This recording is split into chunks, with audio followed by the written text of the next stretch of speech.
retired California Superior Court Judge LaDoris Cordell. Judge, thank you so much for joining us.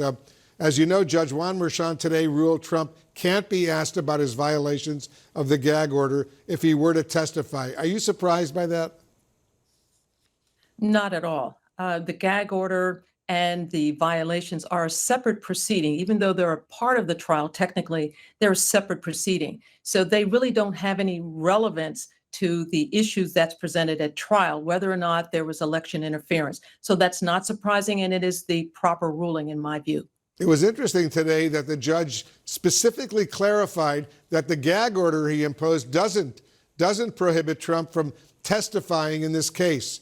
Who do you think that message was directed at? The message was directed at Trump, but obviously also to his MAGA base. This is another example of Donald Trump just blatantly lying, going out in front and saying the gag order says I can't even testify in my own trial. That's absurd. But there are people who will believe anything that comes out of this man's mouth. So the judge was very quick to say to Donald Trump, no, that's not true. That is a lie.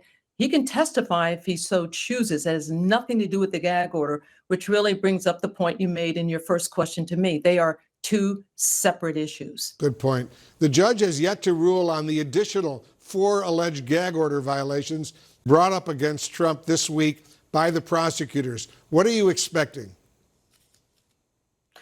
Before I answer that, let me just add one thing to the testifying statement made by Donald Trump. He has been talking about how he's going to testify no matter what. And I think he's using these most recent statements to back out of it, to basically say, I'm not going to testify, not because I don't have the courage to do it or I've changed my mind, but the judge won't let me. So I think that's another purpose for his saying that. Now, with regard to the 4 violations before the judge, I believe the judge may not find a violation his talking about Michael Cohen. Why? The judge issued the gag order to keep Donald Trump from intimidating witnesses. That's one of the reasons. Well, Michael Cohen has been intimidated because Trump even retaliated against him. His people did, and had him put back in jail for publishing a book.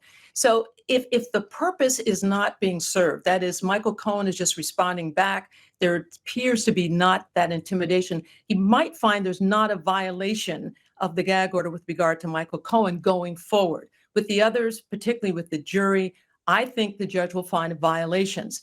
And if that were to happen, we know the options. The options are a $1,000 fine for each violation or go to jail. In my view, the judge will probably impose the fine again, and the judge has already lamented the fact that he can't increase the fines because the statute in New York is such that he can't do that. And you think it's unlikely he would actually send Trump to jail if he continues to violate the gag order?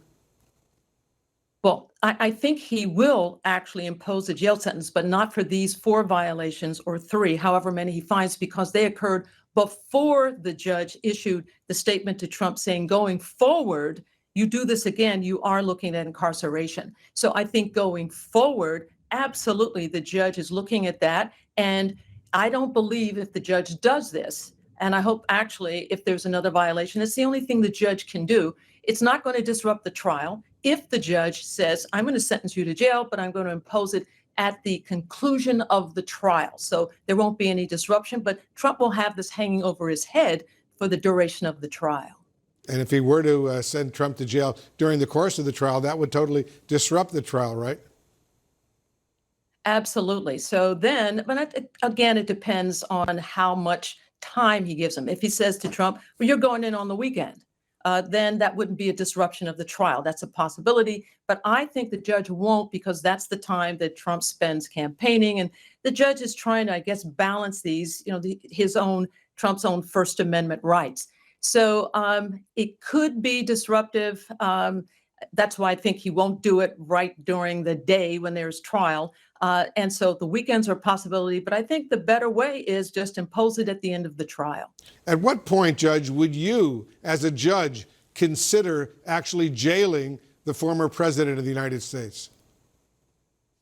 It's not rocket science, Wolf. I mean, if someone comes into my court and they're consistently violating the orders of the court, and I only have the options of finding the person, and that doesn't seem to have any traction, that's the only thing left. It's not a deal.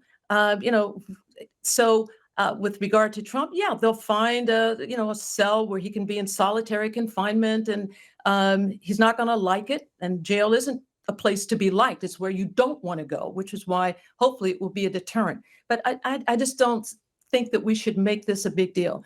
This judge is not being reluctant. This judge, Marchand, he's being deliberate. He is covering every base so that when he does make an order saying you're going to jail, I believe it's going to be appeal proof, meaning he will have done everything he could have possibly done before saying, okay, you're going in. And maybe that will have the effect on Donald Trump. Excellent analysis. Thank you so much, former Supreme Court, Superior Court Judge Ladoris Cordell. Appreciate it very much.